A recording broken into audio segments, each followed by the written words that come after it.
Picnic in the Park is a summer meal program offered by the Food Bank of Santa Barbara County that provides free lunches to children and teens ages 1 through 18 every weekday all summer long. We offer this program at locations throughout the county, including the greater Santa Barbara and Santa Maria regions.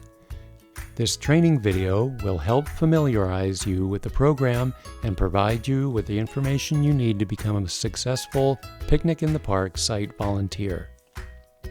To start, we will discuss what a volunteer shift at Picnic in the Park should look like, including arrival, delivery of meals and supplies, site setup, meal service, mealtime rules, safety and sanitation cleanup, and leftover meals. Each day, you will arrive at the site before mealtime begins to meet the delivery driver and set up the site. Refer to your site checklist for your required arrival time and the meal delivery time.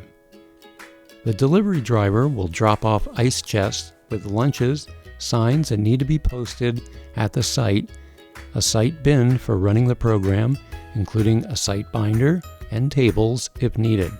A daily checklist will be provided to help you keep track of site responsibilities. In some cases, signs and site bins will be stored at the site. When the driver arrives, they will hand the site lead a transport log. The site lead will check the log to ensure that everything on the list was delivered, especially the correct number of meals provided for the site, and verify the food temperature. Then the site lead will sign to confirm that they have received everything.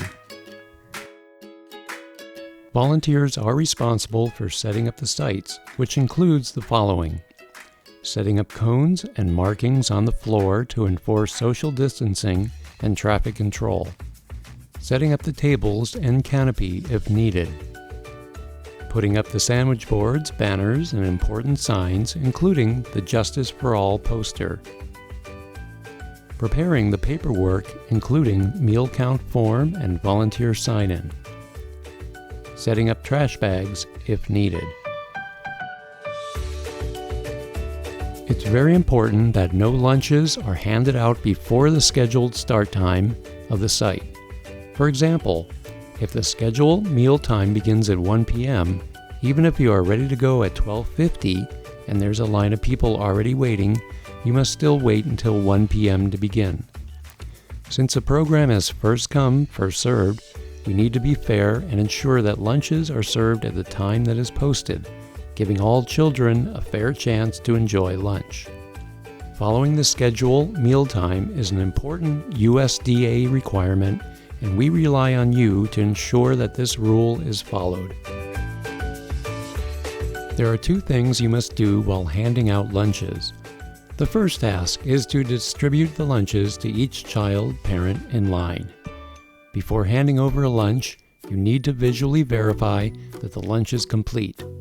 The USDA requires us to offer a complete meal, which means it must contain the following: 8 fluid ounces of reduced fat milk, 3/4 cup serving of fruit and or vegetables, 1 serving of grains or bread, and 2 ounces of meat or protein.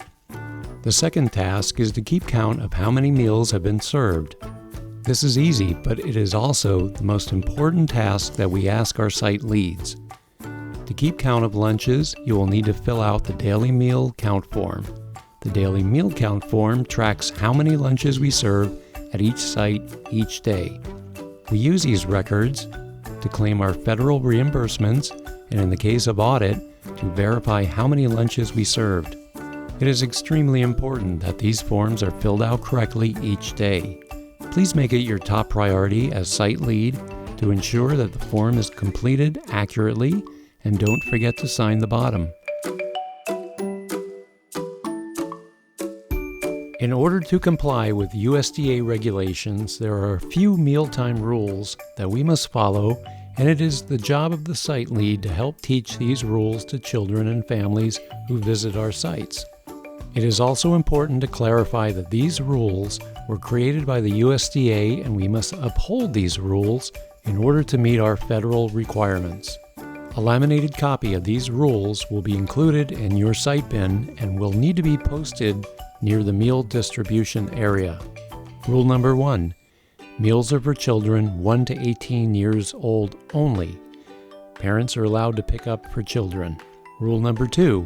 Seconds will be served only after all children have been served a first meal.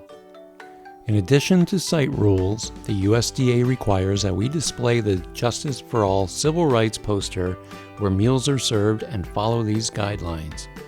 All children and teens age 1 through 18 have a right to accept a free, complete, and safe lunch, and we must serve all children fairly and consistently, first come, first served.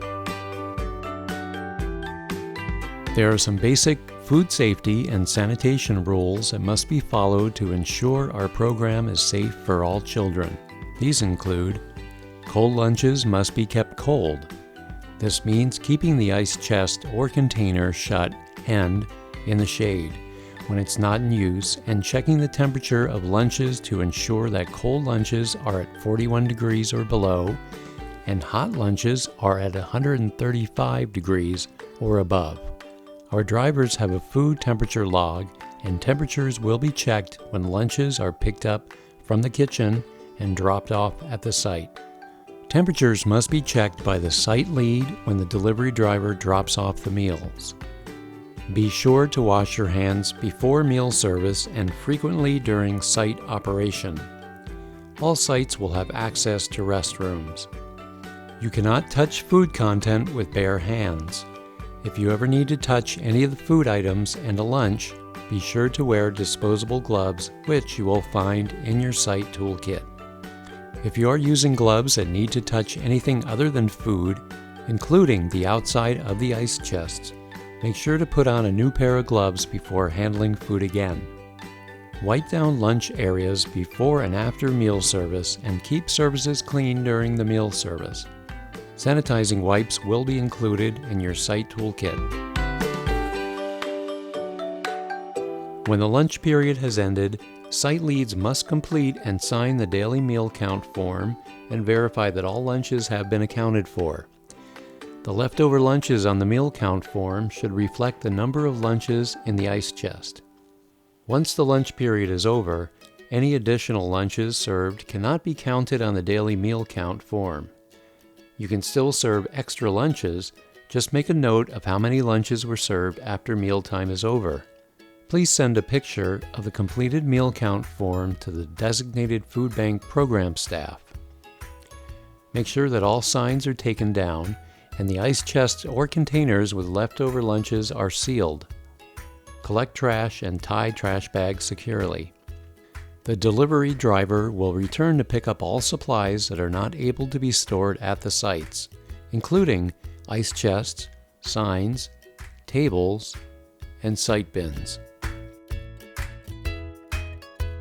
It is completely normal to have leftover meals. In fact, it's a good thing because it means we didn't have to turn away any children who wanted a lunch. Every site has a different way of handling leftover meals.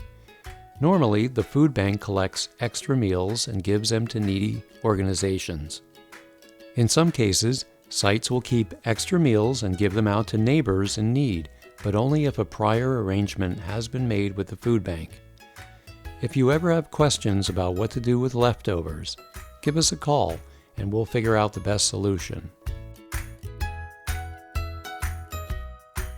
To sum up, the site lead's responsibilities, according to the USDA, include serve meals, ensure food safety and sanitation, receive and keep track of lunches, and most importantly, accurately record meals served on the daily meal count form.